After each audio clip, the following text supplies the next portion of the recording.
Hi friends, welcome to my channel. Shri Varahi Devi నమః. శ్రీ మాత్రే నమః. ఈరోజు చిన్న పిల్లలకు అని పెద్దవాళ్ళకని చాలా దిష్టి తగులుతూ ఉంటుంది. ఏ రోజైనా ఫంక్షన్స్ కానీ ఎక్కడికైనా వెళ్ళినా కూడా త్వరగా దిష్టి తాకే సందర్భాలు చాలానే ఉంటాయి. అలా దిష్టి తగలకుండా ఉండాలి అంటే ఏం చేయాలో తెలుసా? చిన్నపిల్లలకు దిష్టి తగిలితే కర్పూరంతో ఇలా చేయండి. ఎంత దిష్టి అయినా ఈజీగా వెళ్ళిపోతుంది. నరుడి కంటే దృష్టితో చిన్నారులు నానా రకాల ఇబ్బందులు ఎదుర్కొంటారని ఆధ్యాత్మిక పండితులు చెప్తున్నారు. నరదిష్టి కారణంగా వచ్చే ఇబ్బందులను దూరం చేసుకోవాలి అంటే పిల్లలకు దిష్టి తీయాలని, కర్పూరంతో ఇలా చేస్తే చాలా మంచి ఫలితం ఉంటుందని చాలా విషయాలు చెప్పారు.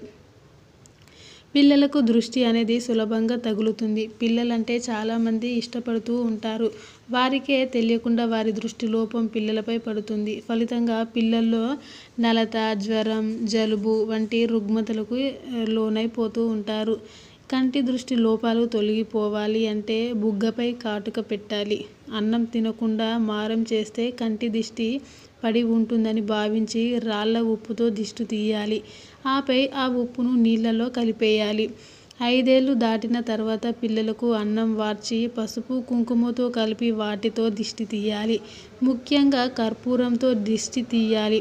అప్పుడప్పుడు పిల్లలకు కింద పడితే కర్పూరాన్ని పళ్ళెంలోకి తీసుకొని పిల్లలకు 3 సార్లు తిప్పి పక్కన తీసేయాలి. కర్పూరం కరిగేటట్టు కంటి దృష్టి కూడా కరిగిపోతుందని చాలా విషయాలు తెలుసుకోవచ్చు. Thanks for watching this video.